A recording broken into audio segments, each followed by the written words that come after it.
Rise. The Honorable Supreme Court of Mississippi, Justice Randolph presiding.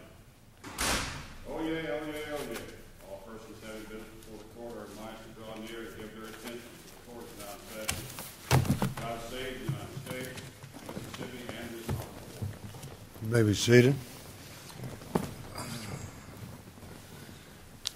Well, once again, I'm honored to be with my colleagues here, Justice Lamar and Kitchens, and this case is a little unusual in the way it's before us.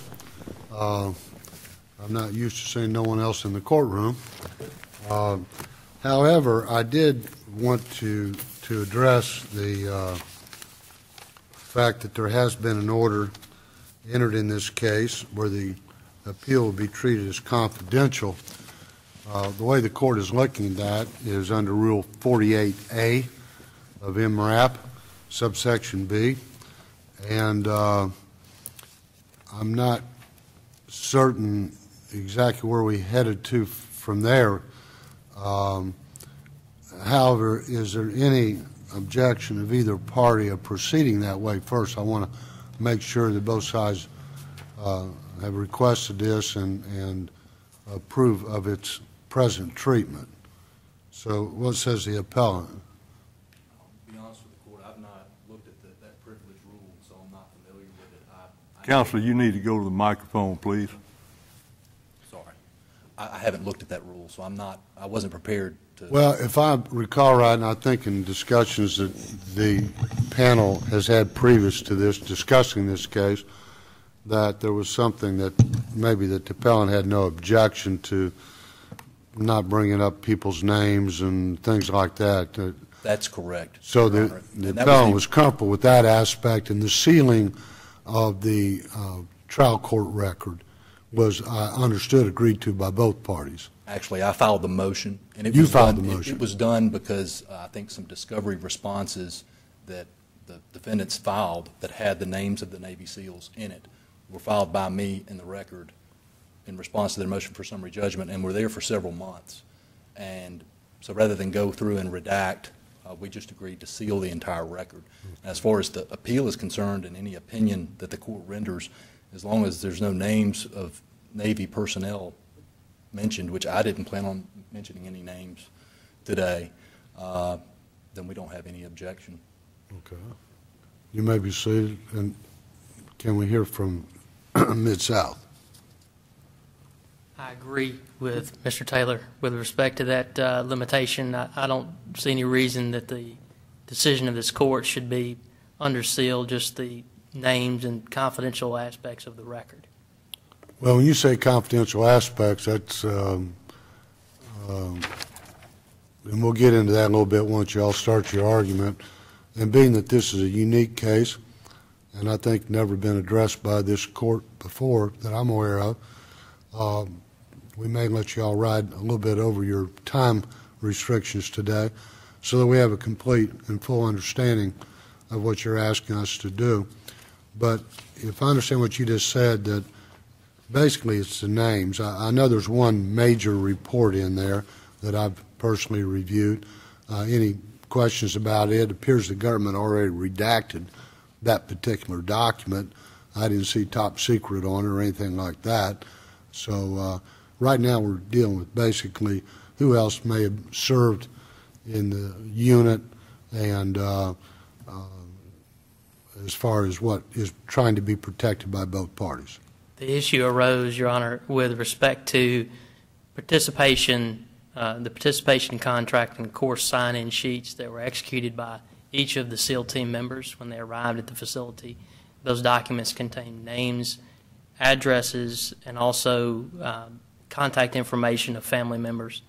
That was the initial reason for the request. There are exhibits to the naval report that was produced that also contain written statements of certain SEAL team members that were present at the time that the incident took place, and those names are not stricken from the record. At least I saw them in this court's record this week, that the names are there. So yes, primarily and really solely names, addresses, and personal family contact information.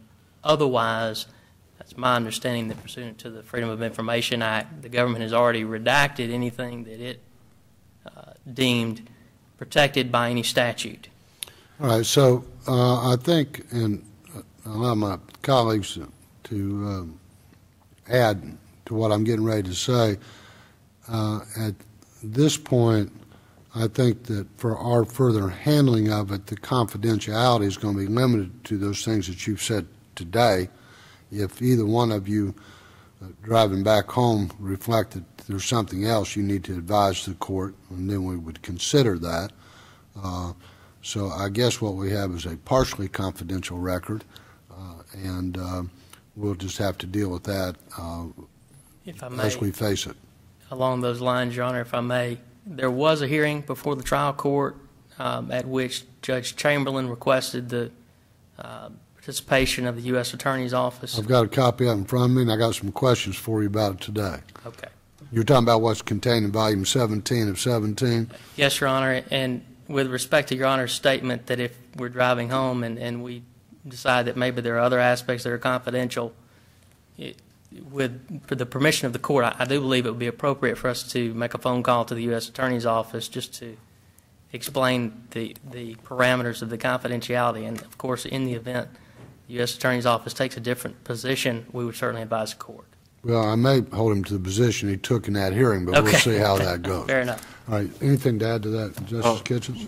Mr. Atkins, the motion that resulted in this proceeding today being confidential, which is extraordinary in my experience on the court, not as long as that of my colleagues, but was that at the behest of the United States, or was that somebody else's idea? The United States Attorney's Office was not initially involved in the sealing of the trial court record. Mr. Taylor correctly stated that there were documents produced in the course of discovery produced by my client, not produced from the government, but were in the possession of my client that contained this information. It became apparent that that information was sensitive information, and to the extent it was going to be used as evidence in the trial court record or at any of the summary judgment hearings, that it needed protection. At which point, along with the request for an unredacted copy of the Naval Special Warfare Command's report, the issue of confidentiality became more and more apparent. So I would respond to Your Honor by suggesting that there were really two trains leaving the station. One was my client's personal documents that included the course sign-in sheets, and also the request for an unredacted copy of the Navy Special Warfare Command report. And that involved the JAG attorney, Mr. Jeter, several communications between counsel and Mr. Jeter about that, at which point Judge Chamberlain, to my recollection, invited and requested the U.S. Attorney's Office to participate. Well, part of what's generating these questions is our usual practice, and except for youth court cases, there are typically three things that happen electronically in a situation such as this. Number one, the arguments are broadcast live over the internet for the world to see. And number two, they are recorded for the internal use of the court, so we can look back at things that we may not recall clearly from the oral argument. And number three, those recordings are made available in every case except youth court cases to the Mississippi College School of Law, and they archive those on their website so the public can go back and do as we can do and look at those things later. The only one of those things that's happening right now is this is being recorded for the internal use of the court. And if you gentlemen know of some reason that the other things, or rather the third one of those things, that Mississippi College be given this material, this electronic material, if you know of some reason that should not be done, or if the government does after you confer with them, we need to know that very, very promptly. And I'm not going to try to set a deadline, Justice Randolph may, but we need to know that so we will know whether there's any reason we should consider not turning this over to Mississippi College. I will represent to the court that I will reach out to the U.S. Attorney's Office and advise Ms. Gillis if there is any position of the U.S. Attorney's Office communicated to me that is any different or beyond the scope of or inconsistent with our discussion today. Thank you, sir. Are they copied with everything y'all are doing in this case? No, Your Honor. So they don't know you're even here today? To my knowledge, they do not. Okay. Justice Lamar?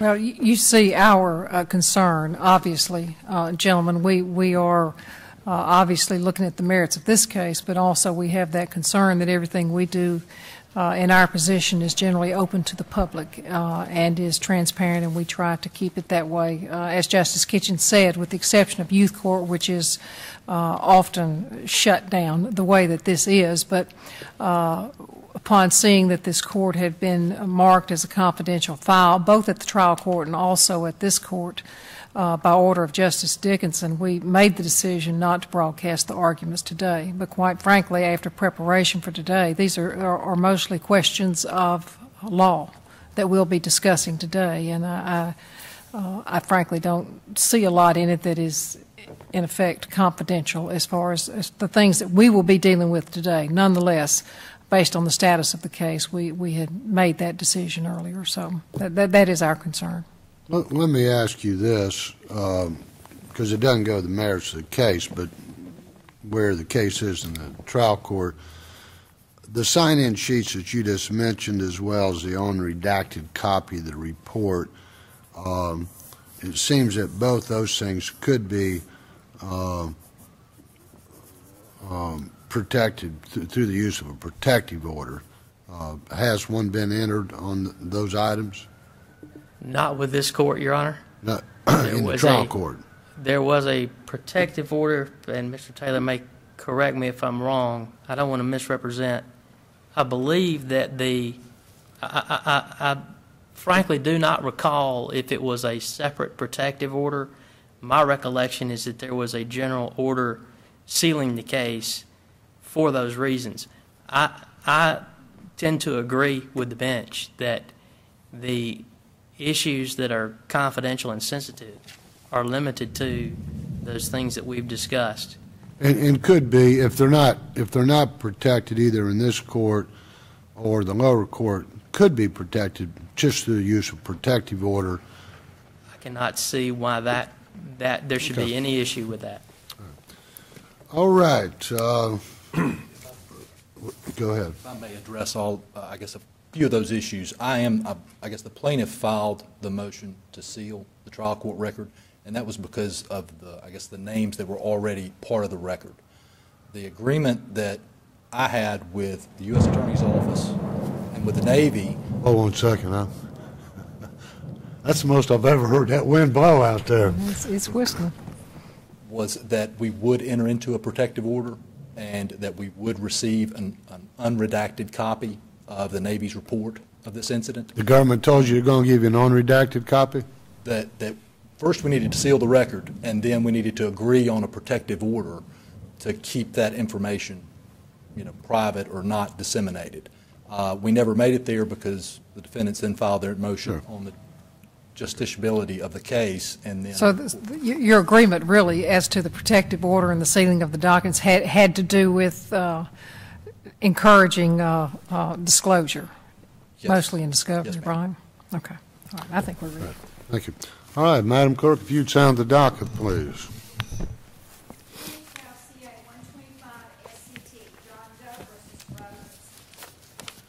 And what says the appellant? All right, and Appellee?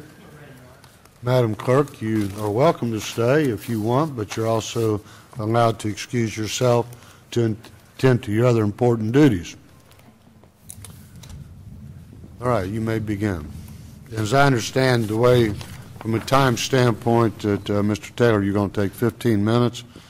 Mr. Atkins will take 28, followed by your 15, and Mr. Atkins 2 minutes. Is that correct? Yes. All right, you may start, and the clock may start. May it please the court. My name is Ben Taylor. It's also an honor for me to be here before you today and counsel. I have the pleasure and honor also of representing the family of Alex Ghane. Alex was a U.S. Navy SEAL. He was based out of Coronado, California, and was killed tragically in Lake Cormorant, Mississippi, during a live fire training exercise at the premises of the defendant's Mid-South Institute. Mid-South contracts with the Navy and provides them with facilities for Navy SEALs to conduct training. Specifically in this case, it was a shoot house, which the defendants represented had ballistic walls. And in the deposition, did the Navy provide any specifications or requirements for the shoot house? according to their depositions, no. They told them that they wanted a shoot house, and my recollection of the testimony was that these defendants provided that they built it themselves. How many depositions have been taken in this case? Just two. We've taken the owner, John, well, we found out the deposition, he no longer owns it, but John Shaw is the gentleman who started the business, and then Ross Sanders, who is the general manager. Both of those depositions were adjourned because of discovery issues, one of which was this participation, I guess, group of participation contracts or sheets, sign-in sheets that had the names of all the Navy SEALs that were there that day. I believe opposing counsel thought that they had provided that to us. In the middle of the deposition, it was determined they had not. And then I guess there was an issue as to whether or not it should be provided. They withheld the documents. We ended up filing a motion to compel, and then they filed their motion for summary judgment. When was the issue first raised regarding the, how do you say that, Justice Kitchens? Justiciability. Thank you, sir. I believe Mr. Atkins mentioned it at the motion to compel hearing. Are we talking about in 2011? Yes, Your Honor. And when was the case filed? I believe it was filed in, January 30th of '09. okay. So some 2.5 years after the complaint is filed, the issue of the political question doctrine first comes up, correct? Yes, ma'am. And as I understand procedurally, that was at the motion to compel as the plaintiff began to seek this information or documents that were not forthcoming. Yes, Your Honor. Actually, I believe it was mentioned at the very end of the hearing that Mr. Atkins anticipated bringing another motion. And before Actually, there was a motion to compel that was recessed for the U.S. Attorney's Office, and then between that and the October 3rd hearing, that motion was filed, right? I believe so. Procedurally. Do you agree that discovery is not complete in this case? I definitely agree. The first two depositions had to be adjourned. I couldn't finish them because of issues that came up during the depositions. Has the defendant not engaged in any discovery? They've not taken the depositions of anyone. Was interrogatories exchanged? We've exchanged written interrogatories, and there was an issue with the interrogatories. The interrogatories that we submitted, we asked for names of individuals, and the defendants listed a certain number, I believe it was 9 or 10 Navy SEALs. The participation sign-in sheets that they had at the deposition that they were going to provide us, I believe were some 40 pages or some 40 names. And so we have not, we still don't know who all was there that day. Who generated those sign-in sheets, the Navy or Mid-South? Mid-South. Thank you. What about production of documents? That was part of that issue. Has any been exchanged? We've received some limited documents from them. I will state it did take quite a bit of time to get the redacted copy of the incident report from the Navy. Well, if I understand the political question issue is that is based on a court. Well, first of all, let me ask you this. Do you agree that each political question case that comes before an appellate case has to be judged on a case-by-case basis? I agree. All right. And secondarily, what is it about this case that makes a circuit court in this state ill-equipped to handle this case? I don't believe that there's anything about this case that makes a circuit court ill-equipped. I believe that the court system is perfectly capable of hearing the facts of this case, and if there are adjustments that need to be made, there are mechanisms within the system for the court to do that. I guess the downside is if the court invokes justiciability and says that this is not justiciable, it leaves my clients with no remedy at all. And just for public policy reasons, we submit that and I know I had submitted an additional case that came down after we... Well, when you go to public policy issues, you start talking politics, and courts try to stay out of politics and social and economic policies that are better handled by the people, elected by the people, to deal with those kind of issues. So is there a political issue in this case? Well, Judge, I know that the defendants are claiming that.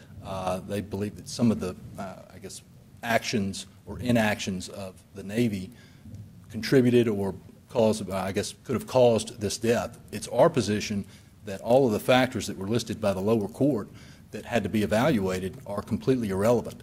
The but-for cause of this incident was a wall that was represented to be ballistic and bulletproof, and it wasn't. It doesn't matter where the Navy placed their personnel within this shoot house. If the wall would have functioned the way they represented it to, we wouldn't be having this argument. And so it's the plaintiff's position that as far as our case is concerned, we don't have to, I know in their response they said that we have to show how this case is justiciable. Our position is this case is about a wall that did not function the way that it was represented, and that was the cause of my client's death. And so, you know, our first, I guess, argument on all of those is that it's irrelevant. But they're claiming their defense would be hampered because it gets into judgment calls made by the Department of Defense through the Navy. And that's this case, McMahon versus General Dynamics, which was decided in March of this year, that I attached to the appellant's reply, addresses that. And the court in that case essentially said that if defendants are allowed to argue and say, hey, the case may bring up these issues that the court will have to address, it will give private military contractors a get-out-of-jail-free card. It gives basically immunity. It gives them too much latitude to come up with just about any reason that a governmental entity or someone else could have caused or contributed or just been involved in a decision that was made. I know that it was the Presidential Airlines case, I believe, that stated, no, I'm sorry, it was the other McMahon case, which is Presidential Airlines. You know, the court said it's clear that not even military judgments are completely immune from judicial review. And, you know, Was it your intent to put on proof in this case? As I understand, our role is try to figure out how this case would get tried and whether a political question is going to come up or not. Judge, we have no intention of presenting any evidence of any actions by the Navy, one way or the other. The issue for the plaintiff in this case is a wall that they said was bulletproof. They advertised it in their website. They advertised it and represented it to the Navy. And the Navy in their report said that is the primary reason this incident occurred. You see this report going into evidence? Probably not. Why is that? No, I know that there's case law where it can be. It depends on if we're able to get an unredacted copy. To be perfectly frank with the court, I would anticipate the defendant objecting if all of the report is not able to go on. Well, let's talk about whether you would object or not. If all of the report... Now, let's assume that exactly what we're looking at right now, because that's all we got right now. As redacted, would the plaintiff attempt to block that since the Navy conceded a couple things it wished it did otherwise? To be honest with the court, I've actually not thought about that. I'm not, I wouldn't have, my reservations would be, I guess, with what's not there. If you're saying put it into evidence the way that it is, I believe that I could try the case either way. Well, that's what I heard you say a minute ago. It doesn't make any difference that the Navy wished there wasn't people stacked behind the wall, that the Navy wished the target wasn't placed where it was, or that the type of ammo used wasn't used. Under your but-for argument, all that makes no difference. As far as that's the way you present it to a jury. Right, that's the way I would argue it, is that they stacked up on that wall, trusting that wall, and it did not do what it was supposed to do. Well, it seems to me if nobody contests the policies that the Navy did, whether right or wrong, it doesn't make any difference because we're not going to measure their conduct. That's what this political question is about. Can a court measure military conduct? Can it take a civil standard and try to apply it to the military? And so as I was thinking through this, how this case would get tried, it kept coming back to me that the introduction of that report would allow the defendant to argue, hey, it's not our fault, look at these 5 things, and allow the plaintiff to argue, it doesn't make any difference about those things, and y'all go try a simple lawsuit, which appears to me that just about, well, I won't say just about, I would say all the circuit judges in this state could conduct that case without interfering with the military or the U.S. government or making judgment calls that it should not be required to make. And Judge, I know I quoted a case, it's the Lesson case. What's the name of the case? Lesson, Lessin, and in there they said where the actions of a military officer at issue to prove causation, which is I guess the primary issue here, it's by no means clear that the policies or decisions of the military or the executive branch itself will be implicated. And what the court was saying was, if you just have some officers or some, I guess, members of the military making a decision, that's not, I guess, part of the political question doctrine.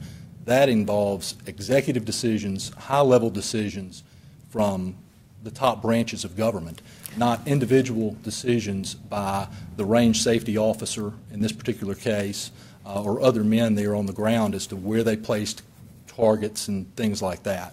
Is there any question, Mr. Tyler, or any conflict in the record as to whether the Navy had anything to do with providing the specs or the design of these ballistic walls or the shoot houses?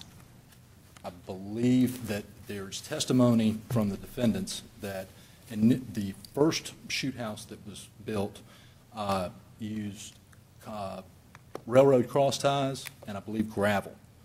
And the Navy used it, the SEALs used it, other organizations used it as well.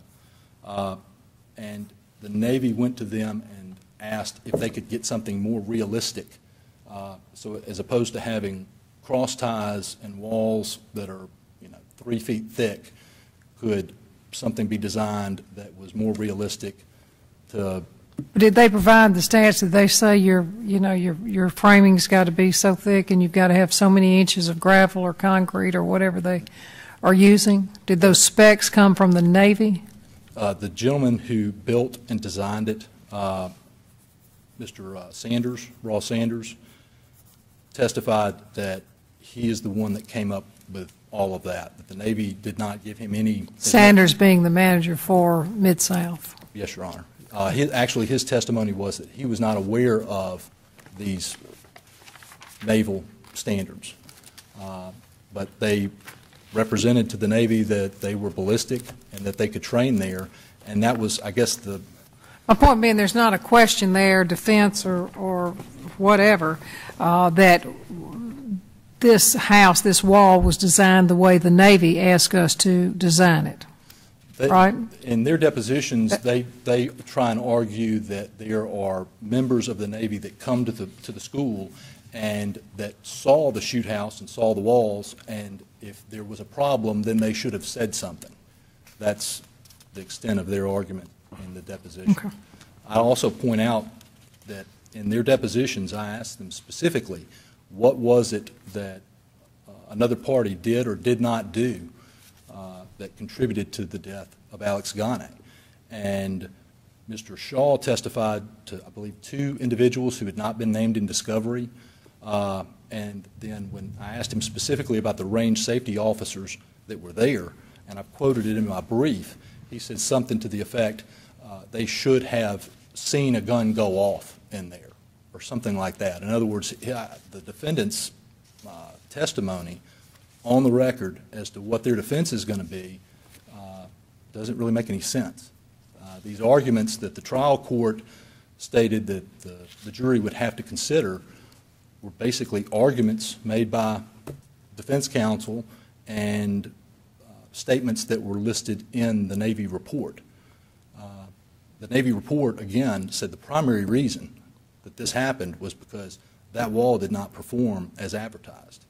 I believe the report said that, that weather, that the type of ammunition, the tactics used, and the placement of targets may have contributed. The primary cause, or the but-for cause, is that this wall failed and didn't do what it was supposed to do. So your case is basically just one that Mid-South improperly designed wall and or improperly manufactured a wall. And they also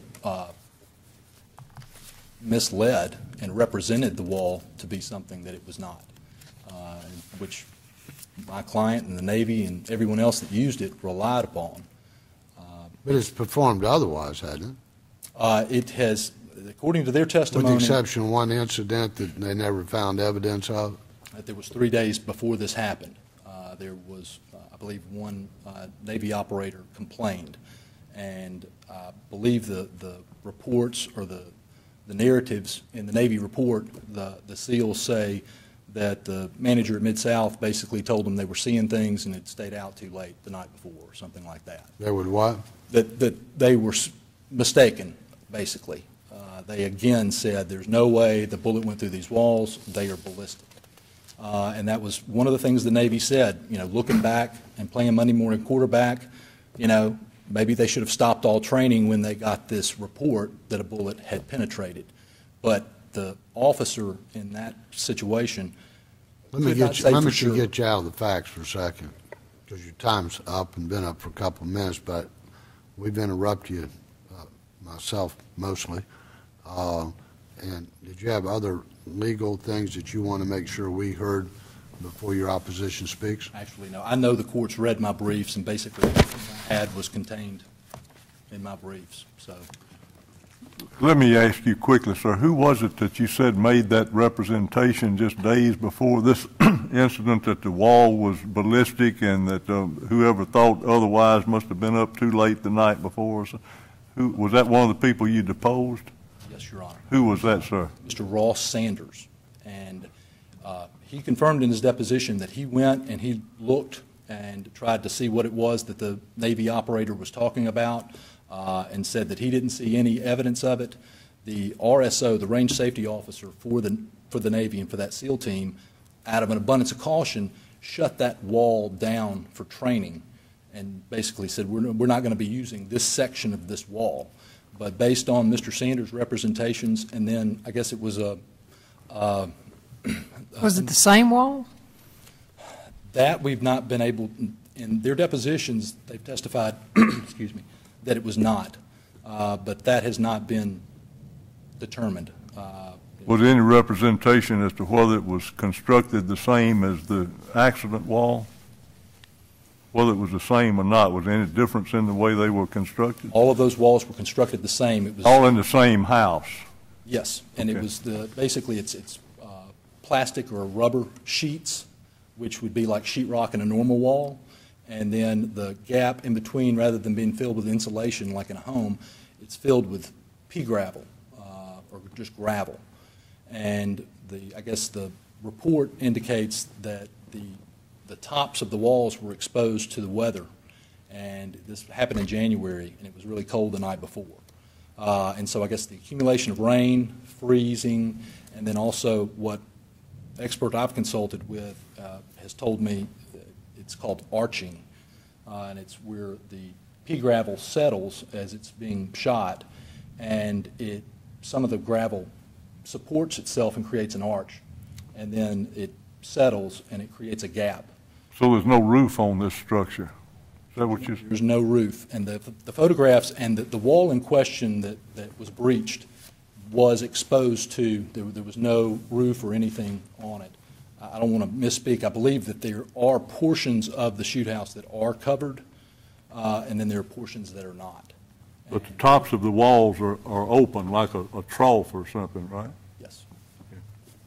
Do you know, and can you tell this court that in the presentation of the case that you would like to try, given the opportunity, that you will not be questioning any military judgments? Again, I don't see how that would be relevant.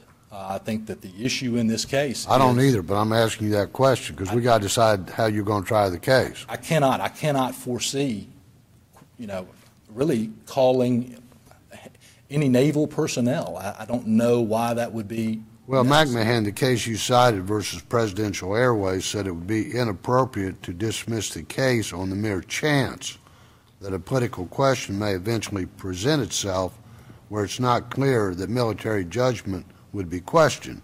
And that's the reason I'm asking the question, because, if you can't make a prima facie case in the absence of challenging the military judgment or the government judgment as opposed to the individual contractor, then you got your hands full. I submit, I do not believe the Navy did anything wrong. I believe the Navy was just as much victim in this as my client. They all relied on the representations of this defendant and that were made, again, 3 days before this happened. They came out and looked at it and said, there's nothing wrong. These walls are bulletproof. You don't have anything to worry about. So as you stand here now, you do not plan to call any military, Navy personnel as witnesses in this trial? As far as the trial is concerned, I did not anticipate it. Well, what else would there be but the trial? Well, and as far as discovery. Oh, you're talking maybe possibly taking the deposition of a SEAL regarding, if my experts need information as to where people were. But I'm talking about challenging governmental policy-related decisions. I'm not talking about taking an eyewitness statement just because they're in the military. We do not plan on addressing placement of targets, all of those issues that were, I guess, addressed by the court that involved military decisions. There's no need to. The issue in this case is a wall that they built and represented as being bulletproof. It wasn't bulletproof, and it's what killed my client.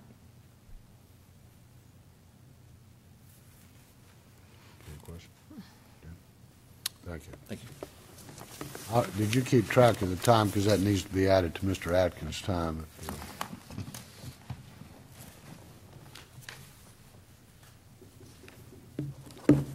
May it please the Court, Your Honors, my name is Jay Atkins. I'm with the Lafayette County Bar. I represent the Appellees, the cross appellants in this case. It's a pleasure to be here before you, and make no mistake, my client is devastated by the loss of Officer Ghane as well, and I'll just take 15 to 20 seconds to tell you that Mr.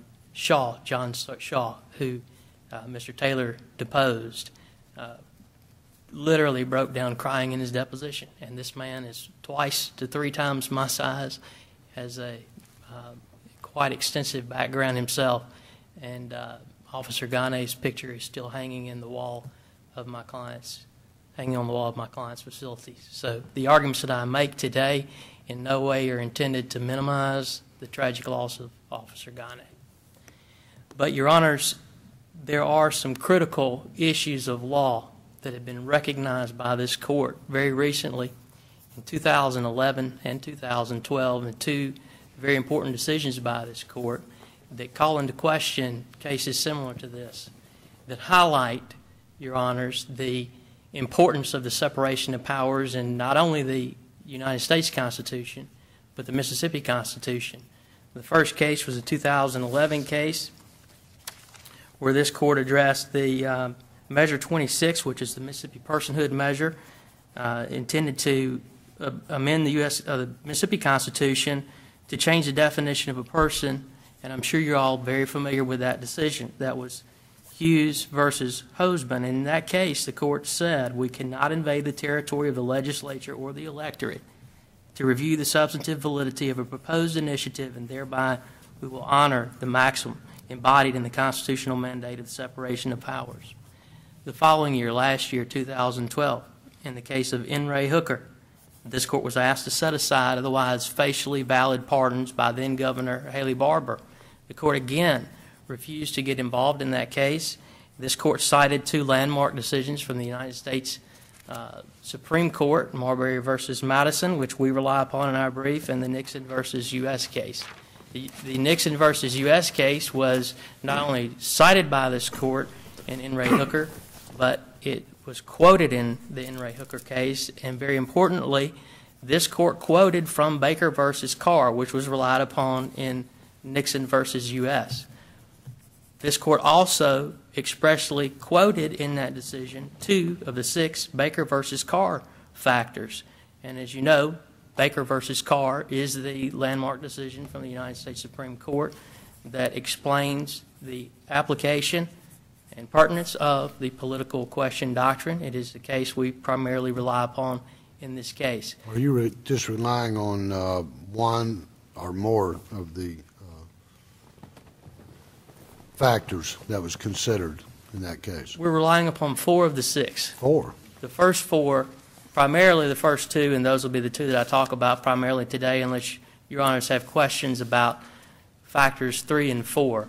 But first and foremost, factor number 1, which is that a textually demonstrable constitutional commitment of the issue to the coordinate political department. Second being a lack of judicially discoverable and manageable standards for resolving those issues. All right, take me back to number 1, and what portion of the Constitution textually demonstrates why this case should not go forward? Your Honor, Article 1 of the United States Constitution, specifically Section 8, Clauses 11 through 6, that gives Congress plenary authority to raise, maintain, and equip a military force, and also to declare war. Article 2 of the U.S. Constitution grants the President, the executive branch, the power to command and control the military. Is there any evidence in this case so far that either one of those branches participated whatever in the design or failure of that wall? Yes, right. There is. And I would refer your honors to the record, which is the Navy Special Warfare Command report, which references the military handbook. The military handbook was crafted by the engineer department, actually, of the Navy. It was prepared November 30 of 1992 by the Naval Facilities Engineering Command. Now, what page of the report? I'm looking at the, are we talking about the April 18th, 08 report? No, Your Honor. I'm referring to the record, page 1465 of the record, which references the military manual. Okay. In the military manual, there is a specification for shoot house walls requiring, if the walls are constructed of crushed gravel, this wall was constructed of crushed limestone, that the wall have a thickness of 13.8 inches. What was the wall in question? I'm sorry? What was the wall in question? 6 inches. And I believe he said it was pea gravel, which is different from limestone, isn't it? Well, it was a crushed stone is the actual term referenced in the military manual. Well, is that what was in this wall or not? Crushed stone, crushed limestone, yes, sir. Not pea gravel? Not pea gravel. There is some evidence in the record that the original construction of the shoot house walls at Mid-South, which were constructed of 2 8-inch railroad ties backfilled with sand, that at some point that may have been changed to pea gravel. But my understanding of the record is that at all times relevant to this case, we were dealing with a crushed limestone backfilled 6-inch wall.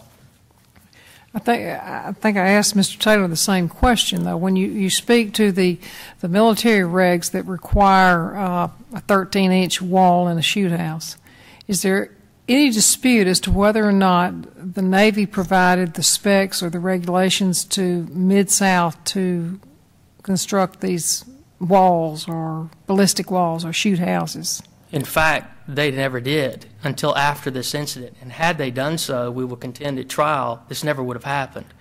So you're saying, well, no, they didn't tell us how to build them, but if they had, this would not have happened. Absolutely. They should have, and they didn't. Absolutely. And in fact, that is a matter that is conceded by the Navy in its own report. What we know to be the facts in this case is that the wall was in existence for over 20 years using the original design by my clients without incident. In 2002, the Navy said, we want to train like we fight. We want it to be realistic. There are no, I can't do the math that quickly in my head, but there are no 8-inch and 8-inch and 8-inch, that'd be 24 inches, 2 feet walls when we go into enemy combatants' compounds like the Osama bin Laden raid and invade. Did this wall predate Mid-South's contract with the Navy? The new construction? The wall where this man got shot? There is no written contract with the Navy concerning the construction of these walls in the record. I mean, obviously there was some kind of contract or the Navy wouldn't have been there. Whatever agreement Mid-South had with the Navy for the Navy to come there and train people, did that agreement predate the wall? Which came first, the wall or the agreement? The only written agreement in the record, which is referred to by counsel, at least in the trial court in summary judgment, was a reference to a scope of work. And initially... Do you understand my question, sir? I'm not quibbling about the type of contract it was. Some kind of agreement between these two entities, the Navy and Mid-South, allowed the Navy to be there at all. They were on private property. Right. So what came first? The Navy being there where Mid-South was, or the wall? Was the facility already there when the Navy and Mid-South got together on this project? Your Honor, my understanding, and I apologize for not being able to answer that directly, the direct answer is I'm unsure. Well, that's a good answer. But Your Honor, you don't know. I say that all the time. That's fine. The reason, though, is that this was an ongoing relationship. Yes, sir. It began over 20 years ago. There is not a written agreement that's been produced in the case or that we've been able to locate. My understanding from the testimony and the record is that this was an ongoing, basically the Navy would contact my client when it wanted to train. My client would make arrangements on the calendar. The SEAL team would show up. They would fill out the participation contracts and the course sign-in sheets, and training would begin. I do not believe that there is any evidence in the record that there was a separate agreement signed with the Navy each time that they trained, or that there was an overriding agreement other than what I referenced to the scope of work, which is frankly is nonspecific. In fact, in the Navy Special Warfare Command report, they said that that was one of the problems, is that the scope of work was not defined in any contract. Well, why was it in existence? Is this used by SWAT teams and other police forces and things like that? Your Honor, my understanding, again, I'm not familiar with the history that dates back 20 years ago. My understanding at the time of this incident and for several years predating this incident, that the facility was limited to training of military personnel. That was primarily U.S. military. So I can't go up there and shoot my weapon on a range if I want to? Oh, no, I have to call ahead. You get to. I have, but in fact, the facility is very nondescript. It's if you drive by it, you would have really no idea that it's there. It's in the heart of the Mississippi Delta. It's in the middle of what appears to be farmland. There are no signs that say what it is, and I had no idea it was there until this case. But this is a very private, closed facility. Mostly used for military training. Foreign military has also trained at this facility. The Navy SEAL Team 6, which conducted the Osama bin Laden raid and captured and killed Osama bin Laden, trained at this facility. That is critically important because it goes to the heart of the first prong of the Baker factors. Our government has made... I'm going to go back one area before you go into that separate argument. I'm reviewing a memo here that said Mr. Sanders testified that he didn't look at any other ranges, any plans, any guidebooks, but developed the walls themselves. Court Papers 1879, 1956 through 57. I can assume he said that, and you don't disagree with that. I do not. But I'm trying to get back to your argument about the military handbook. If he didn't look at a military handbook, what relevance does the handbook have, given this testimony? Yes, Your Honor. The military handbook, which again was drafted in 1992, contains specifications that would have applied year after year after year, and this is why it's relevant. Year after year after year, the Navy would arrive at my client's facility. They conducted inspections of the shoot house every 3 to 4 months. They brought with them a range safety officer whose job was to ensure that the facilities were safe, including inspections of the shoot house. They inspected the facilities according to naval procedure every day. And to give you sort of a visual of what this facility looks like, there is a catwalk that runs over the top of the walls. The range safety officer walks the catwalk, believe it or not, while all of this live fire training is going on with machine guns and armor-piercing ammunition. And he is observing and instructing what is going on. It is patently obvious, if you're on that catwalk, and there are photographs in the record to support this, that these walls do not comply with the military specification. We're talking about the difference in a 13-inch wall and a 6-inch wall. That's correct. And moreover, 10 days before Officer Ghane passed away, a naval engineer came to my client's facility and inspected this shoot house, didn't raise a single problem with the design or construction of those walls, which again were obviously not compliant with the military specification. Suppose you, in trial you explain that to the jury. That's what your client says. We constructed the walls. They didn't tell us how to do it. Maybe they should have, but they didn't. They observed it. They inspected it. They were there. There was an obvious difference between this and their regulations. Okay, what about that calls into question, or what is it that the court or the jury would be called on to determine that they cannot determine based on our normal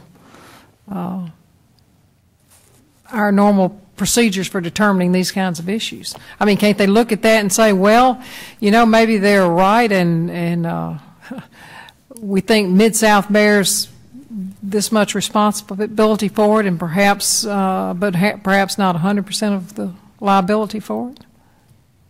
If the court takes that position, if that is a jury instruction that's given in some fashion to the jury, then the last point of Your Honor's statement, which is maybe not 100% responsibility, goes to the heart of the political question doctrine, and that is, if any of plaintiff's claims or any defenses raised by the defendant call into question a military tactic, policy, decision, or judgment, then the court cannot intervene, cannot exercise jurisdiction. Granted, it is a harsh result, but the law is absolutely clear on these issues. I have cited a laundry list of cases that stand for the proposition that when you are dealing with military training, tactics by the military, and those judgments, policies, and decisions are called into question, the court cannot hear it. The cases that are cited by my adversary in the brief, virtually all of them except one, the Cooey case, which is a Ninth Circuit Court of Appeals case, they all are taking up this issue very early in the litigation. That most of them are taking up the issue on an initial motion to dismiss under Rule 12b-1. Why didn't you do that? For the very reason that the Fifth Circuit decision in Lane versus Halliburton stated, and that is, it's too early in the litigation. discovery had not been developed. There are a number of cases. In fact, the Hughes case that the plaintiffs relied upon in opposition to my initial summary judgment motion, the Hughes case was a district court case. It was the primary case that the plaintiffs relied upon in opposition to the summary judgment. The court said the facts haven't been developed. There may come a time when, in fact, there is evidence to demonstrate that a military decision, policy, judgment, or tactic is called into question, but the facts are not there yet. And in fact, the Hughes court came back later and reversed itself. The district judge reversed himself after the proof had been developed and said the political question doctrine does in fact apply. Now, in fairness to the court and opposing counsel, the Fourth Circuit, August 1 of this year, reversed and remanded that case back to decide whether Texas or Tennessee or Pennsylvania law is applicable. But in essentially what was an advisory opinion or a little additional language said, in the event the court determines that Tennessee or Texas law applies, there is no question that the Navy's comparative fault is at issue, and therefore the political question doctrine would apply. In this case, I have asserted the comparative fault of the Navy. It's not hocus pocus. It is not something that is unsupported. So under your theory, if there was a mission, a live mission, and a SEAL team or Delta team gets on a Boeing aircraft and is flying to Africa to do something, and the fuel pump fails on that airplane, then none of those people have any right against Boeing or whoever manufactured the airplane or the pump. That's not my position at all. In fact, based upon just the facts that Your Honor has provided in the hypothetical, I would suggest that the court could not apply the political question doctrine for the very reason that we do not have enough facts. And as Your Honor stated initially, every case is to be decided on a case-by-case basis. There are cases that are similar to Your Honor's hypothetical that go different directions based upon the particular facts of that case. There's a case involving a plane that was shot down. And in that case, there was a pervasive contract between the military and the private contractor that had a scope of work that was expansive. I believe that's the, I will come up with the case so that you'll have a citation. But in that case, the court found that every aspect of duty was provided for in the scope of work in the contract. And in that case, the court said because all of the duty issues, responsibility is spelled out in the contract, then we can decide that case. To the opposite, there was a very similar case factually, but the evidence before the court was that the military controlled decisions as to when the flights would go, where they would go. There's another decision involving a military convoy where the court said that it was clear that the military exercised control over the convoy, and the courts in those cases said the political question doctrine does apply. If this state has tort laws and standards of care for reasonable conduct that can apply to our case, then the political question doctrine does not pertain. The convoy case, the court pointed out that the size of the convoy, the speed of the convoy, where it was going, how many vehicles, how the vehicles were going to follow each other in the same driving tracks that the vehicle preceding them did. Would that have had the same result if you just had an axle failure or something like that, a defect in the product as opposed to the driver getting the tanker truck off the road? Your Honor, I'm aware of two convoy cases. Right, I'm speaking of Carmichael versus Kellogg, Brown and Root. Okay.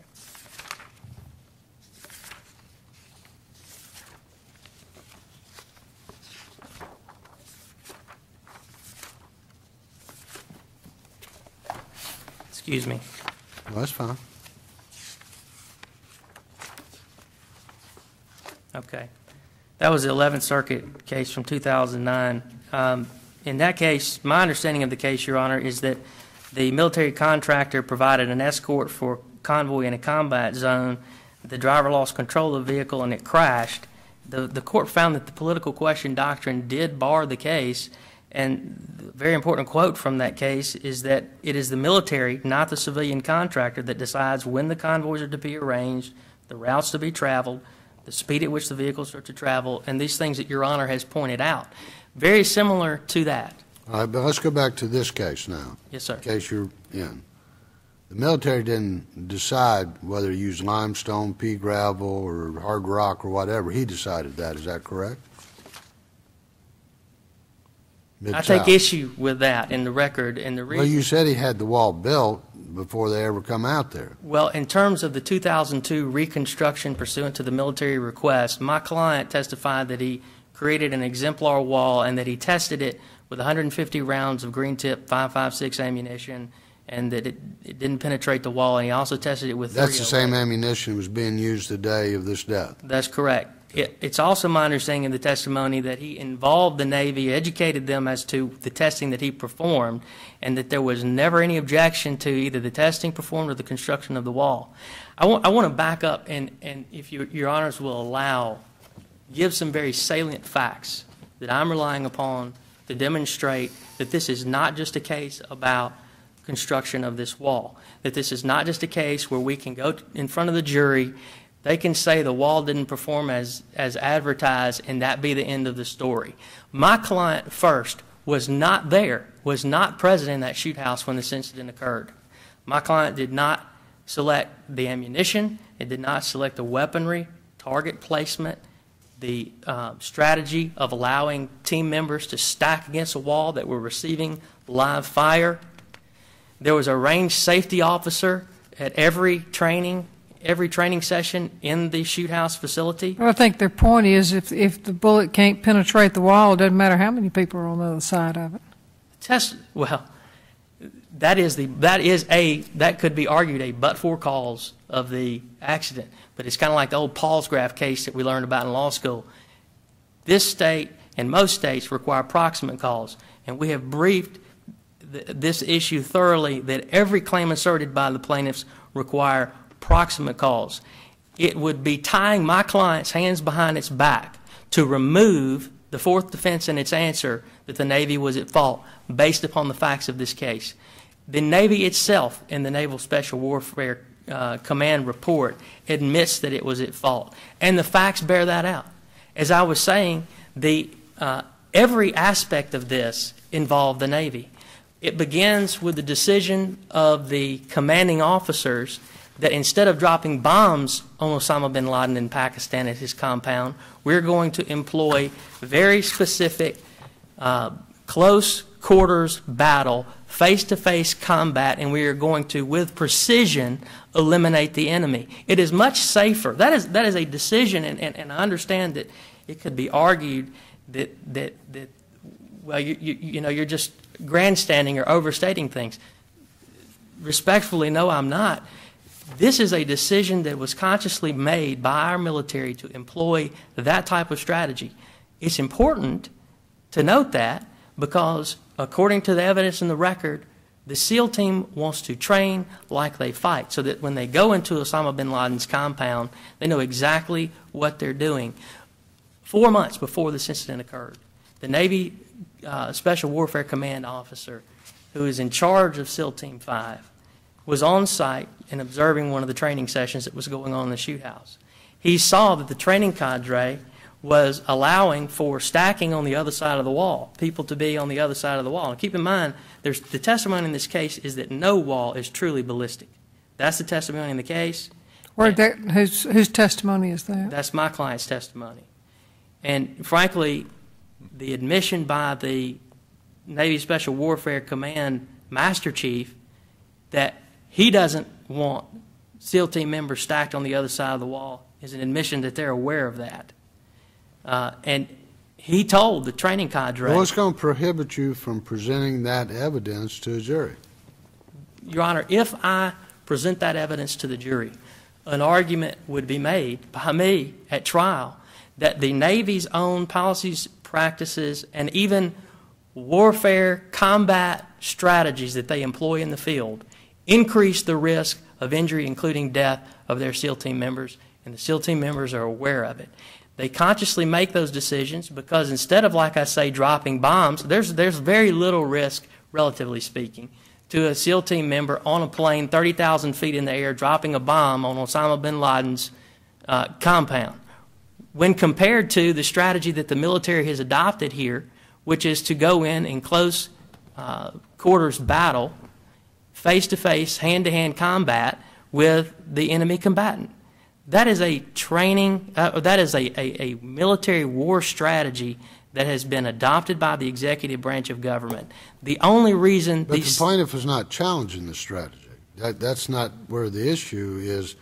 The military's got a strategy, and the plaintiff says, I think that's a bad strategy, because that's what courts stay out of. It is the military strategy. All you're saying is that's a strategy they followed, and it supports comparative fault and maybe total fault on the Navy, classic jury issue, but I'm trying to figure out how the presentation of that argument you're making cannot be managed by a trial court, because as I understand factor 2 is the judges have no judicially discoverable and manageable standard for resolving. So what you got to convince this court is that the standards by which we resolve matters in state court in Mississippi would be so foreign to the trial judge that normal application of tort law cannot be utilized. Two points in response to your statement and question, Your Honor.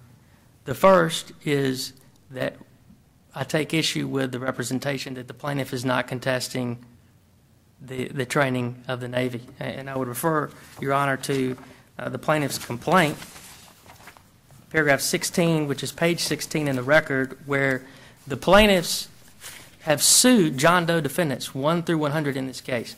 And they assert on page 16 of the record, paragraph 16 of the complaint, that defendants, owners, those would be my clients, and or the Doe defendants, and I'm going to paraphrase here, negligently, recklessly designed, failed to advise, warn, admonish, instruct, and or inform Alex and or his teammates and or commanding officers of the dangers of live fire ammunition at close range in the ballistic shoot house.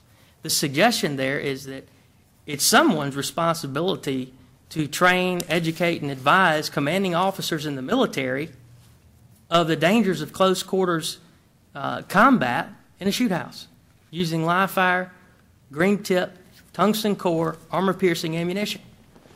There is no evidence in the record that my client had anything to do with that.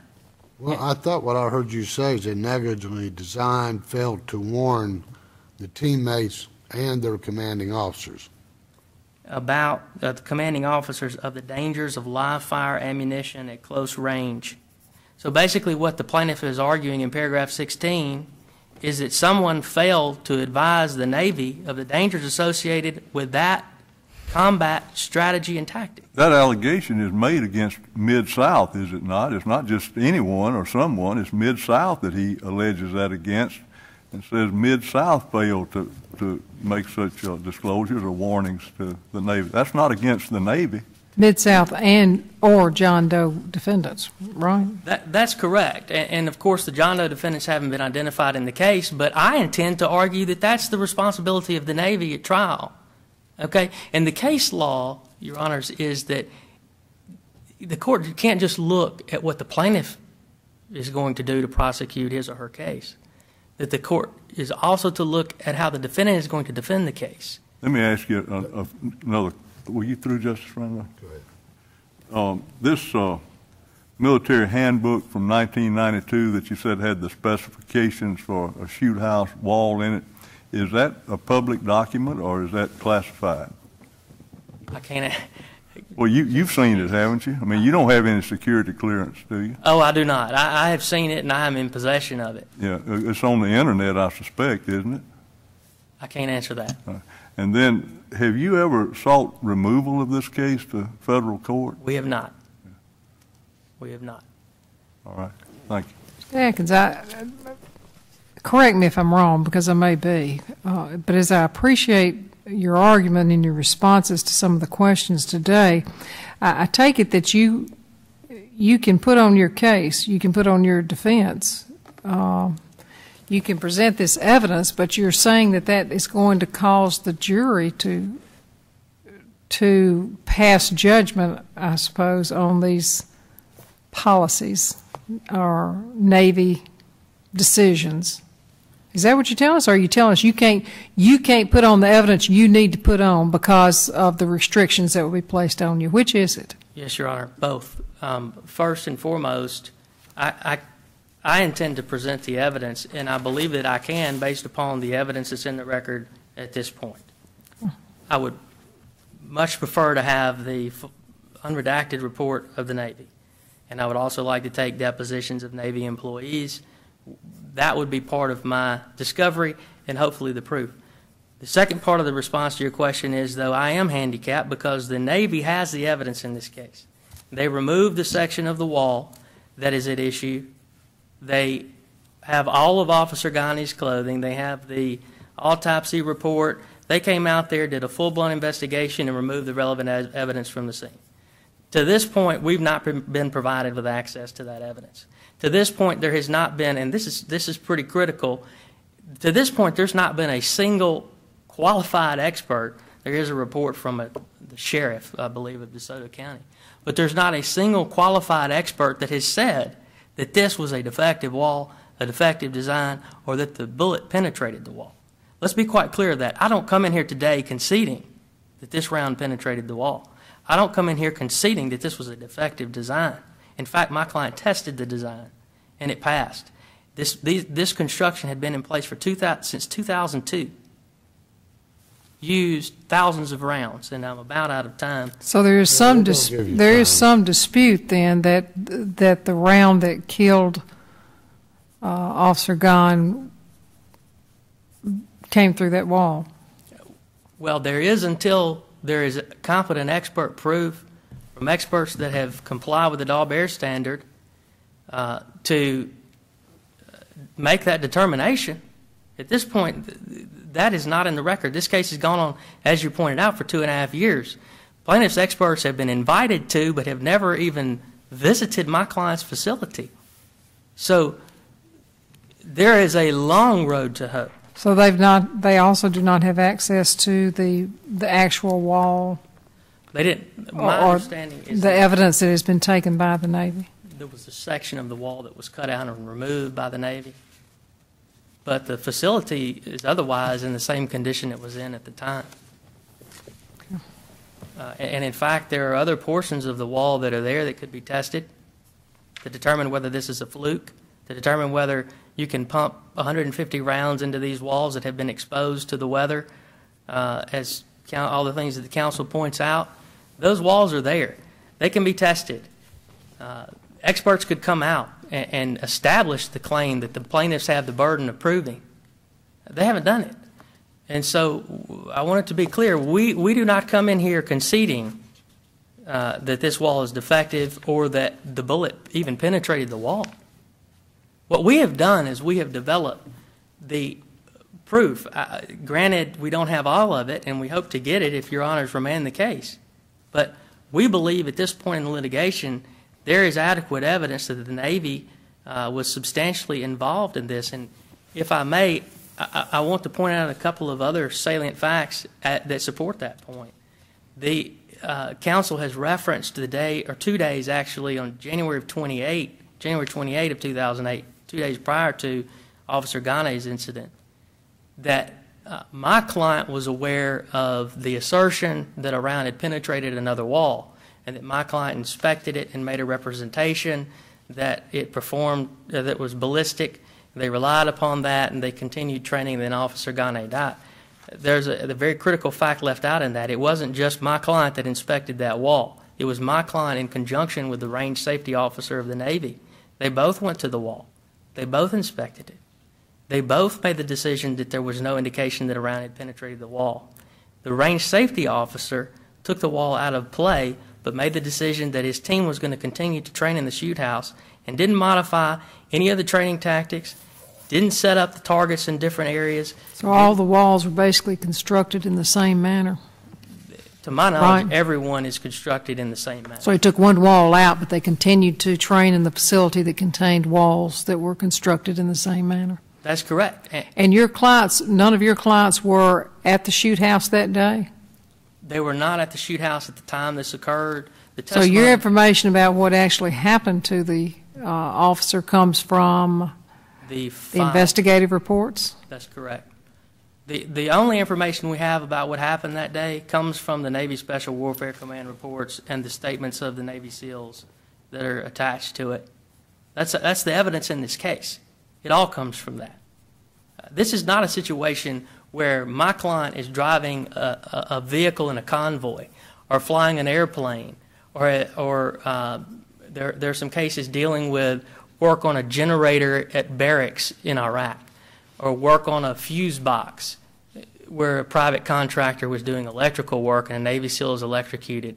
And some of the courts say, well, we can just apply general tort standards to that very specific conduct of that private contractor in doing the electrical work.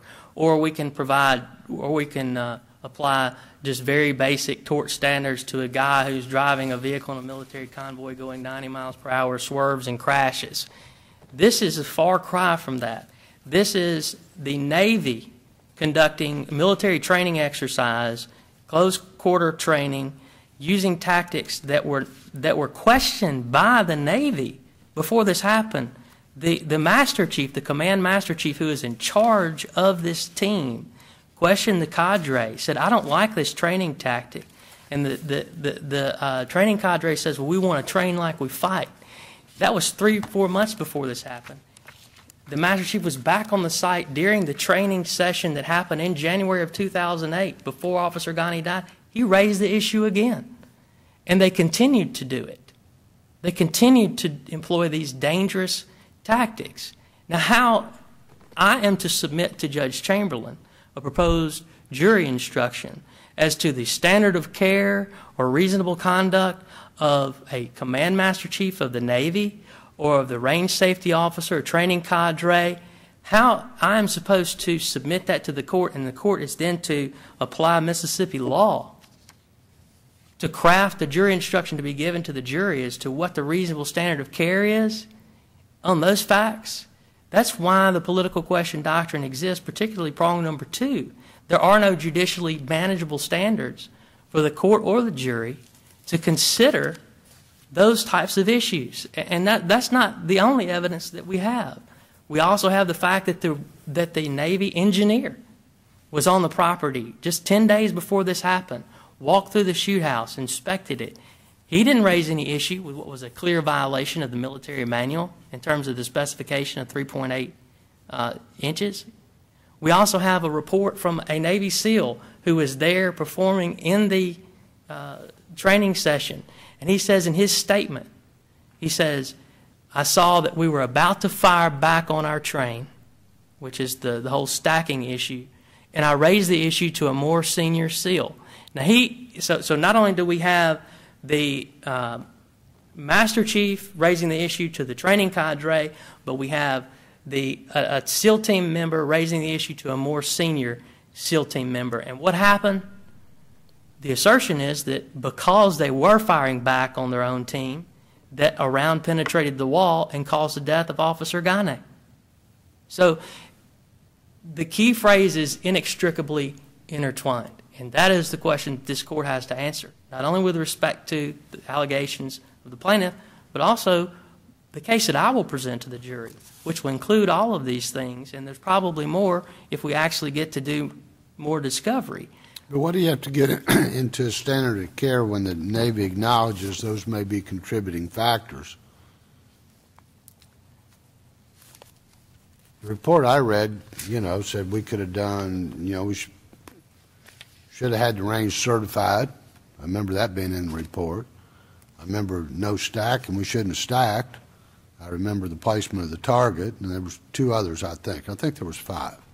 So with the Navy acknowledging that we could have done a better job in 5 areas or 6 or however many you find. You may find 8 in there that you could present to a jury. How do you get into the standard of care? Because they're already acknowledging we wish we'd done it differently. Your Honor, respectfully, the admissions are by some of the Navy and not by others. There is an admission by a gentleman whose name I won't mention because of the confidentiality, but his name is in the record. He was part of the report who acknowledged some of these things, but then going forward, there was a suggestion by him that some of these tactics be eliminated, and they refused to do it. So I'm not certain that the Navy will agree with me that these training tactics are inappropriate. I'm not sure that the Navy would agree with me that selection of ammunition such as this to be used in training versus actual combatant activity. I don't imagine the Navy cares what you think. I mean, or cares what this court thinks. I mean, I'm an old military veteran, both Navy and Army, so having been commanded around before, I don't really think they care. I understand that. But you know, they make their decisions and they try to make the right ones, and some of us at lower levels think they're rather foolish all the way up to the top. But I know that's what we're trying to avoid. But because you want to challenge him, you're saying that this plaintiff doesn't have a right to bring a lawsuit. And what I'm seeing the law says is that nobody has a right to challenge the military decision. That's a military decision, belongs to another department of government. So I'm wondering if what you're asking is what we would not, or what courts in the past have not allowed plaintiffs to do, to challenge the government policy decision. I don't think they're going to allow a defendant to do it either. I don't believe they will allow the defendant to do it, but that's exactly what I have to do in discovery, and I imagine that that's exactly what's going to happen at trial, based upon the record that we have before us, is exactly that. We've asked you a lot of questions, interrupt you many times. Do you want to discuss items 3 and 4? Your Honor, I would leave the court with a very important quote from a United States Supreme Court decision as to the political question doctrine, and if the court would indulge me for about 60 to 90 seconds. I'm going to indulge you longer than that because you still got a chance to talk about this cross appeal. Thank you. That was the point that I would raise. In Gilligan versus Morgan, the Supreme Court said in 1973 that I can envision no form of judicial relief which, if directed at the training and weaponry of the National Guard, that involved the National Guard, would not involve a serious conflict with the Baker factors. But that was a direct action against the National Guard of Ohio in the Kent State shootings, was it not? It was, Your Honor. This is not a direct action case against the government. It is not, but the decisions are clear. Even the cases where the political question doctrine is not applied, except for the Cooey case, which is the Ninth Circuit case, and I think I promised to give you the citation to that, but with the exception of the Cooey case, every case that's been cited for Your Honors agrees that regardless of whether it's a direct action, if the decisions of the military are called into question and the court or the jury has to assess those decisions, reevaluate those decisions, the political question doctrine applies and the separation of powers is violated. And while many of the cases cited by the plaintiff, the courts have refused to apply the political question doctrine, the majority of those cases fall into 3 categories. Again, the exception of the Cooey case, every one of them falls into 3 categories. Either the court has said it's too early in the case and the proof is not here yet, but may be, including the Lane versus Halliburton case from the Fifth Circuit. So either it's premature or there is a pervasive contract that spells out the duties, standards of care for the private contractor, and we can try the case based upon those standards. Or it's a run-of-the-mill tort case, such as the convoy case, basically an automobile case, or the one involving an electrocution where a private contractor was doing some electrical work at a facility. But this is not a specific contract case. We're not talking about governmental contractor defense. And that's my point, Your Honor. You're correct. that this case does not have a pervasive contract that the court can rely upon that spells out the duties of the parties, that spells out the standards of care. If we had that, this may be a different situation. What we have here, unlike any case cited, even cases that I rely upon to support the application of the political question doctrine, we have specific evidence, and a lot of it, that the Navy was heavily involved in every aspect of this, particularly the training that was going on, including the months leading up to this incident, and even the 2 days prior where the RSO was aware of a potential problem and he said, we're going to go ahead. I mean, that is one of the primary arguments they will make against my client at trial. They will be at trial and they will say, Ross Sanders knew that there was a problem with this design. There was a report 2 days prior to this that a round penetrated a wall. He was well aware of it, and he made the decision to proceed. Now, if that's all that's said, there's no political question doctrine issue. But when I get up and put on my case, and I say the RSO was there as well, he made the decision jointly with my client, that is when you have the jury questioning standard of care issues, whether that was reasonable conduct of the RSO, and frankly, those issues are to be decided by the military, who is in the best position to weigh the risk of this highly dangerous activity versus accomplishing the training so they can go out and capture and kill Osama bin Laden, which is what we're dealing with here. Make no mistake, that's exactly what we're dealing with. This most recent New Jersey case, the McMahon case versus General Dynamics that was furnished, what do you have to say about that district court opinion that rejected the political question? Your Honor, that was the defendant in that case was a gun manufacturer. My understanding is that a service member was injured when an ejected shell casing from a M2 machine gun, 50 caliber, injured him. That was one of the cases that I said fell into the first category, and that is it was a 12B1 motion. The court said there's not enough evidence before us that there's going to be any question about the policies, practices, and procedures of the military, and the court denied a 12B1 motion.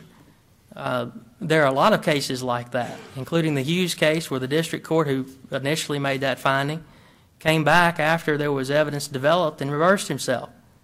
The Lane versus Halliburton case in the Fifth Circuit did the same thing. The court ultimately concluded that the political question doctrine did not apply, but several points when discussing this, at several points in the decision, when discussing the specific Baker factors, said the defendants pled comparative fault. And these allegations concern comparative fault. And while there's no evidence right now of comparative fault of the Navy, there may well be. And if so, the political question doctrine will apply. Well, I'm still going back, and I'm looking at the report summary. And it recommends no charges be brought against certain officers on the scene. The ultimate cause of the tragic death stems from defective walls that were not ballistic as advertised and paid for. Now, while multiple factors, including weather, ammo, and tactics, may have played a role, the inability to detect that the shoot house was not designed, built, maintained, or tested based on formal objective standards was a systemic and critical failure. And it concludes that the Navy Special Warfare shares a collective responsibility in the case. Now, it looks to me like if you just got that report summary before a jury, you can make every argument you're making to us today. It's not our fault. I mean, we did the best we could do, and it's the Navy's fault. And the jury would decide. But what's going to prohibit you from getting that into evidence? Well, there have been objections at the trial court level under the best evidence rule. The very provision that you cite to in the report has extensive redactions. I believe I'm entitled to that to be able to develop my proof in the case. It sounds good. and certainly I would want to admit that to the jury. But I submit to the court that that's not all that's there. And the reasons it's heavily redacted is because there's more there. And there's enough on this record. I mean, there's enough on this record for us already to be arguing about admissions of fault based upon policies that were adopted by the Navy at the trial as the case stands. And I'd submit the jury can't assess that under the law. The jury can't do it. And because that's what the separation of powers doctrine is. But when we get into the reasons behind the policies, when we get into discovery, the reasons behind these policies and practices, it's going to become more and more obvious that we're talking about command decisions through the executive branch. And frankly, Your Honors, there is no case that's been cited by any party in support of or opposition to the political question doctrine where the courts in those cases have more than we have here to demonstrate that the decisions, judgments, policies of the military are at issue. They are inextricably intertwined under the Baker case with my client's conduct. This case cannot be tried without reference to those issues. And this is the exact reason for the Baker versus Carr case. Take us to your, and you're going to have to make it short because we're running way over time, but take us to your cross appeal. Your Honors, I'm going to, in the interest of time, essentially rely upon my brief as to this issue. But in doing so, I don't want to give the impression that we believe this to be a lesser argument for us than the political question doctrine. And so I would just like to read a couple of portions from the participation contract. But first I want to highlight just very briefly a couple of points of the law. It is admitted by me and my client that exculpatory releases in this state are to be strictly construed, but they are enforced when they're unambiguous. And the trial judge, with all respect to him, did not make a finding of ambiguity. What was the basis for denying summary judgment on the release? He found that there was a question of fact that existed as to a representation that walls were safe, as well as there were two issues. I apologize. The second escapes me. But he considered evidence outside the four corners of the contract without making a finding of ambiguity. And that's the point that I make today, is that the law says that this is basically the four corners rule, that the contract is to be looked at and evaluated unless there is an ambiguity in the contract. External evidence can't be considered. We submit that there is no ambiguity in the contract. And I would point the court to the following language from the contract. It says that Officer Ghane releases Mid-South for any injury to my person or loss of personal or real property or my death resulting in any way from my enrollment as a student or from any training or instruction I might receive as a student. It also has a parenthetical that says, example, negligence or intentional acts of a fellow student or person. It goes on to say that in providing this unrestricted and unconditional release, I acknowledge I have no right to be on the property of Mid-South. I acknowledge that as a condition precedent to Mid-South granting me permission, I must waive forever my absolute right not to grant Mid-South the release. I am paraphrasing, and to insist that the ordinary rules of law apply, that liability might flow to me or my benefit from Mid-South because of injury to my person or my property, or because of my accidental death on the Mid-South premise, or participating as a Mid-South student, irrespective of who is at fault, to what degree. Knowing this to be my absolute right not to waive these rights, I do in fact waive that right. Did he indeed have a choice?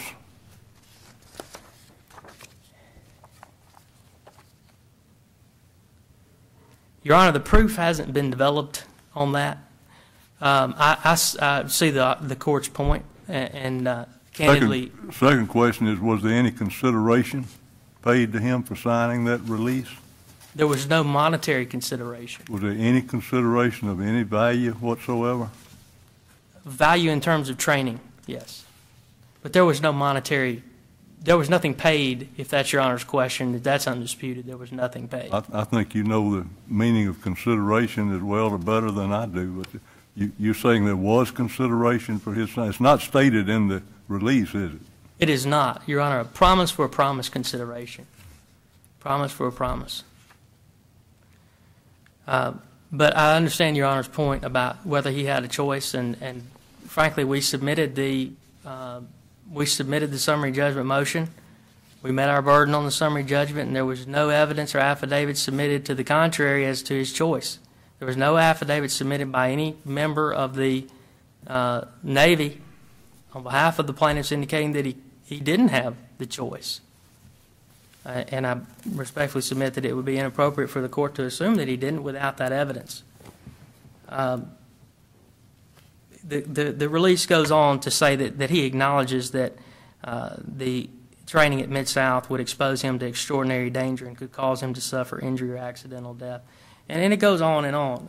But the point is that he knew what he was doing and that the training was extremely dangerous. That's the essence of being a Navy SEAL to begin with. It is all of the, virtually all of the activities of SEAL team members and training for combat activities are extremely dangerous. They're put on the front lines and put in very extremely dangerous situations. And he knew that that could result in death, and the contract clearly says that regardless of fault, he's holding us harmless. We respectfully submit that that provision should be enforced, that the case should be dismissed for that reason. And unless there are any questions, I will tender my time. Thank you. I guess I don't have any time to tender. Yeah, you'll owe us some time on the next case. Noted.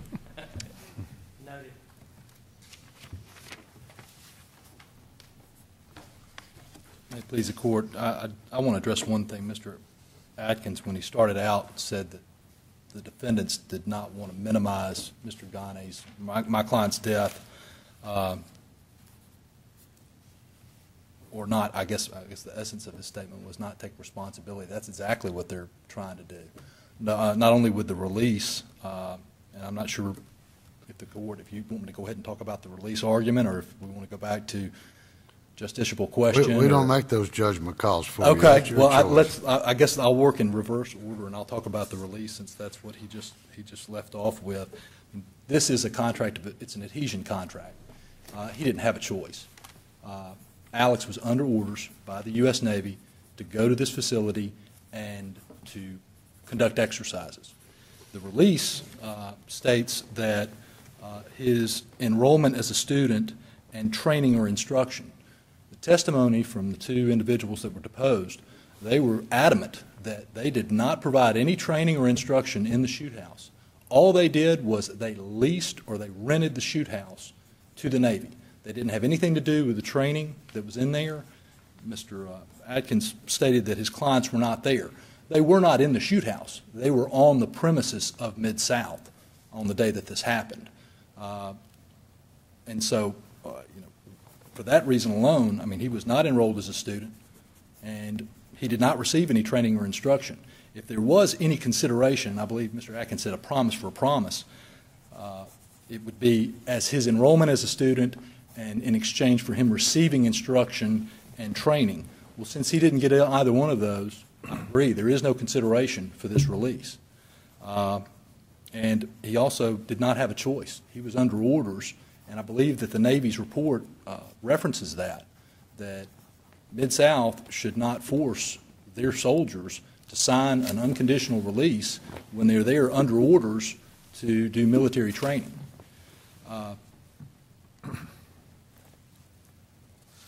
In regards to the non-justiciability issue, I mean, this case, the essence of this case is trust. And the bottom line of what happened, it's betrayal. I mean, they represented to the Navy, they represented to my client, this wall is bulletproof, you don't have to worry about it. And the Navy, I guess, their arguments, or I guess what their anticipated defense is going to be, is the equivalent of Enron blaming the Securities and Exchange Commission for not monitoring them better. They're going to say, well, Navy, you should have come out and you should have checked up on us. And so it's your fault for not checking up on us, and jury, you should apportion some fault to this executive branch of the government. The same with American Home Products. If they were to blame, the Food and Drug Administration for not checking up on them more, that's the equivalent of what they're doing. And in this, in the plaintiff's case, our case is about a wall that was defective. It didn't do what it was represented to do, and that's what ultimately caused my client's death. As far as a few of the, issues or the facts that were brought up by opposing counsel, he referenced the use of armor-piercing ammunition when they were doing these exercises, and the testimony is clear they did not use armor-piercing ammunition. Green-tipped ammunition is not armor-piercing. It is, by the defendant's own testimony, it is what is generally used by the military.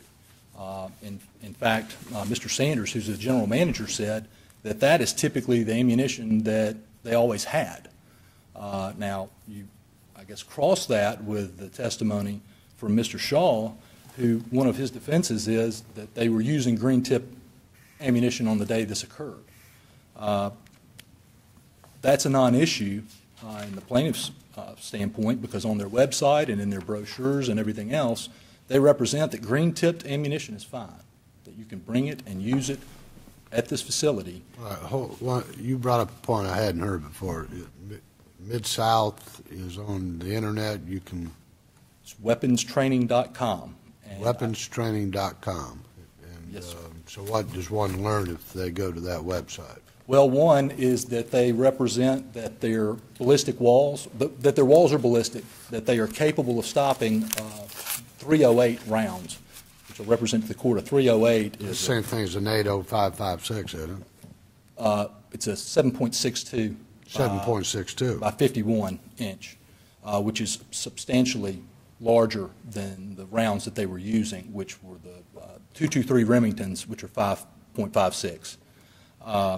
That's right. And also on the website, they reference green tip, which in military language is the 5.56 M16 round, essentially, and that it was fine to use. As a matter of fact, that's what they testified that they tested the walls with. I want to make sure I get this right. You say the 5.56 5.56 millimeter is the same as a 223 Remington. And the 7.62 is the same as a 308. That's same as a 308. And you said the 5.56 is what's used in M15s and 16s? M16s. And the 7.62 is in the old M14s? I believe that's correct. And so their representations, not only to the public at large, and I believe there was some discussion as to how long this, Mid-South has been in operation and whether or not they ever trained civilians. They, in fact, did. And I've attached, it's part of the record, I believe it's Mr. Shaw's deposition. There are brochures that I attached that show county sheriff's departments, SWAT teams, and then they also have price list for civilians if you want to go down there and receive training and shoot at their facility. Now, at some point in time, they did transition, and I believe they got to the point where they were doing so much military business that they just stopped doing civilian training. But at one point in time, that is, as a matter of fact, I think they did the majority of that and then transitioned into this military and became a military contractor. As far as the justiciability, the plaintiff in this case is seeking damages against a private military contractor, against a corporation, not the United States. We're not challenging the legitimacy of any executive decision or requiring the court to exert control over military planning. The issues that the defense is saying they want to raise are decisions that were made by soldiers there on the ground. These are not high-level executive decisions. The decision by the range safety officer to essentially trust this general manager when he comes out and says, I don't see where a bullet penetrated the wall. These walls are bulletproof. You don't have anything to worry about.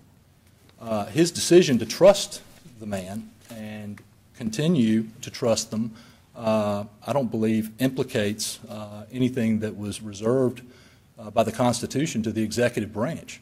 I think that was just a call made by a guy that was out there training and renting and using the facility. The common law of torts provides the court with flexibility to apply modified standards if it's required. And I know we talked about that early on. If a protective order needs to be entered to keep the names of SEALs from coming out, I have no intention of putting any SEALs on. I may want to depose them in discovery, but as far as the plaintiff's case in chief, there's no need to.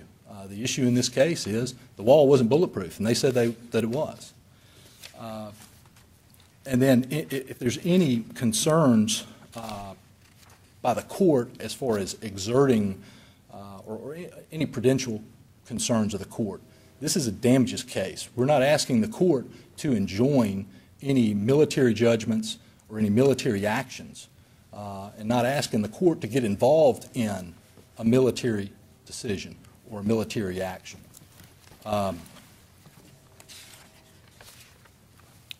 Mr. Atkins talked about the cases that focus on contracts and military control and the extent of control that the military has over the performance of a contract. And you'll see in those cases that the justiciability doctrine applies, and the case is, cannot be adjudicated by a court if the military does have control over the contractor. In cases where the military does not have control over the contractor, the non-justiciability issue is rejected and is never applied. In this case, the Navy did not have any control over this private contractor over anything, frankly. They basically rented or leased a facility that they were represented had walls that were bulletproof, and they weren't. Well, it seems to be the argument, though, that the Navy had regs, how these walls would be constructed. They should have shared that with us. I know that I think there was discussion as to when the regs went into place and whether or not these walls were even built when those regs were in place. And I don't think the case has been developed enough to know if he can even use that as a viable defense. Again, it goes back to, I believe they stated it in the report, these walls don't even comply with this regulation. It's like, the SEC getting blamed by Enron for the actions that Enron did, and then claiming that, oh, well, it's an executive branch, and so you have to question their actions and not making us do right, and so you got to throw the whole case out. And that's fundamentally, it's unfair. If he wants to put on that proof, then it's not going to require the jury to decide one way or the other. They're going to decide, if it even gets in, if it's part of the causation, and then apply percentage, if he's able to do all of that. I don't think counsel opposite said he'd be handicapped because the Navy is controlling certain evidence and listed at least 3 items. I don't imagine that's an all-inclusive list, but is that correct, that the Navy has your client's son's clothing? You don't have access to it or can't get access? I have not been denied access, Judge. I guess at the posture where this case is now, we were trying to get unredacted copies of the reports, and the privilege issue came up, and then they filed this motion, and this is where we ended up. But basically, as I understand the federal government's position is that y'all can have everything you want as long as you follow the CFR and the TUI decision as regarding, I know he specifically, U.S. Attorney, I guess Assistant U.S. Attorney Dean said that y'all could even get a copy of the autopsy, at least in this hearing. Is that, nobody's tried since then, I assume? Correct. And again, our position... Well, I'm concerned about the section of the wall, which was mentioned, and the autopsy, and the clothing, if that's of relevance. I don't know whether it is or is not. As I understand, he shot above his armor vest. It was actually to the side. To the side of the vest, okay. In his vest. Is that going to be an issue that the defendant or even you as a plaintiff are not going to have access to evidence because of governmental regulations and controlled by the Navy? Judge, I don't anticipate it, but at the same time, I don't feel like with this particular case that it's that important, especially from the plaintiff's standpoint. In this He'd case, like to see if there's a hole in that section of wall that they took out. I'm sure his client would. Well, I agree. The investigation that was done by the local law enforcement, which was at the time it was a homicide, or it was a full death investigation. The investigators determined that bullets breached the wall, and that was done before the Navy came in and excised that section of the wall. Who conducted that investigation? It was the Navy investigative. No, who conducted it on behalf of DeSoto County? It was the detective with DeSoto County Sheriff's Department, and his name is escaping me. But his affidavit is part of the record, as well as his report. And I'll also note his affidavit and his report contained names of Navy SEALs, and that was another reason why the entire record was sealed, was because that was introduced in response to their motion for summary judgment. Commander Blackson was the detective. And as far as, I guess, parties not having access to that, I know that the Navy Criminal Investigation Unit did their own report. There's an affidavit from a JAG that has an attachment of that report. They determined that bullets penetrated the wall, went through the wall, and went through the gap in Alex's vest, and went right to his heart and killed him. Well, are you, as we try to envision this case going forward, willing to tell this court that you're not going to contest if he wants an expert to at least get access to the wall to examine it, or access to an autopsy report or to clothing or other similar matters? The plaintiff doesn't have any objection if defense counsel wants that. I mean, there's... And the only restriction I've seen that the feds put on this is we're not going to give you that full report. I did see that Mr. Dean stated that in open court. He said it was controlled by, I think it's the TUI decision, and also CFR, and that both sides would get what that case and the CFR allows and no more. He was very clear about that. Is that an impediment to the trial, plaintiff or defendant?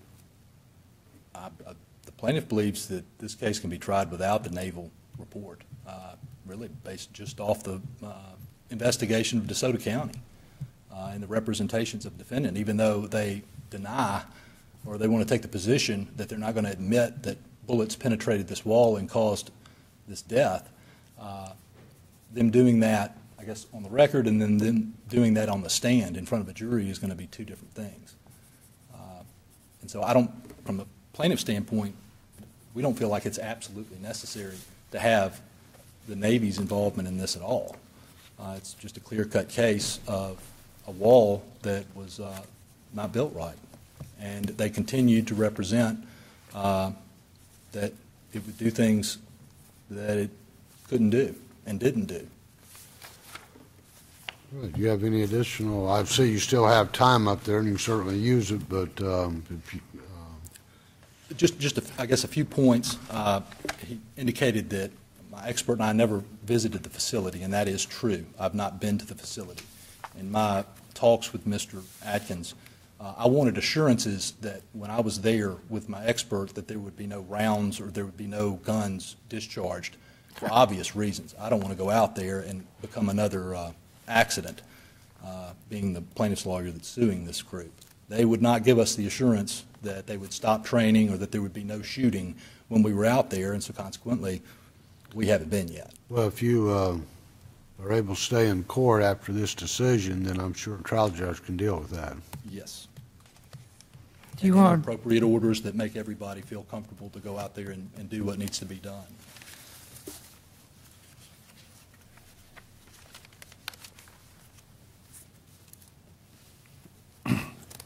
do you want to address the release?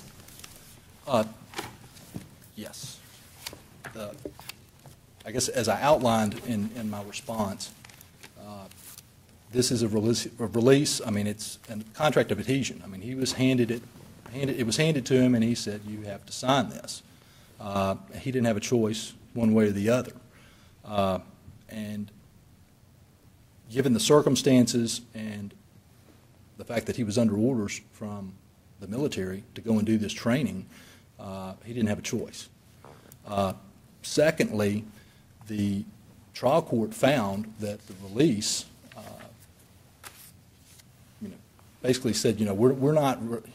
He did not agree to release them from misrepresentations that they made regarding the safety of the range. I mean, there's no doubt. I mean, he's a Navy SEAL and he knows the risks of training with a firearm. And those risks that he contemplated, he along with everyone else, including the Navy, was that someone could accidentally shoot someone standing next to them, that a gun could drop and a bullet go off, a bullet could go up in the air and come down.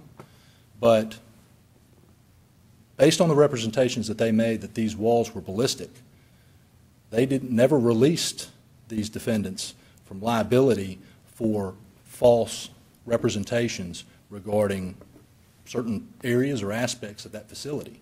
And I guess the key point, the whole reason the Navy was here and using this facility was because these walls were purportedly bulletproof. And that's why they conducted the exercises the way that they conducted them. Does anything occur to you now that we've been here a couple of hours that should be, it is so sensitive or so secretive that this court's proceedings should be kept confidential? No, Your Honor. Thanks. Thank you. With that, I'll tender. Mr. Atkins, I'll ask you that same question. The answer is the same, Your Honor. Thank you, sir. And I would waive my 2 minutes. I think I took them up before, and just thank the court for hearing us out. Thank you very much. Gentlemen, you both were well prepared and presented a very interesting political question for the court to consider, maybe. And we'll take it under advisement and issue an order or a decision. Is there still things in this court file that are confident? You said some of these names are still in this file, is that correct? My understanding is, yes, there are names, and I believe there are telephone numbers, cell phone numbers, addresses, and other information like that never became a part of the record unless they were the sign-in sheets submitted under seal. That was my proposal at the deposition. I wanted to make those sign-in sheets an exhibit at the deposition. There was, I know, some discussion, and it's in the record. Those sign-in sheets, I believe, were given to the court reporter and made an exhibit to the deposition to be held under seal and submitted to the judge for determination later on. So I believe there are sign-in sheets that have actually address information, next of kin information, Social Security numbers, things like that, is what my understanding is. Well, what we may do, which we've never done, but the rules allow us to do, we may require a conference with the two y'all at a later point, just on that, what's in that file. The court in no way wants to disclose that information or by accident or any other way. But as far as the arguments and the other things we heard here today, I didn't see anything really unique thing that should not be available to the public. But we want to certainly guard the names and addresses and phone numbers of those who are charged with guarding us. And so we may call on y'all for a conference to identify that, and I don't know whether we'll need that for consideration of the decisions that we're making today, because I see these as purely legal issues, and y'all did a fine job of presenting them, and we're going to study it and make that decision. So that being said, we will now stand in recess until duly convened.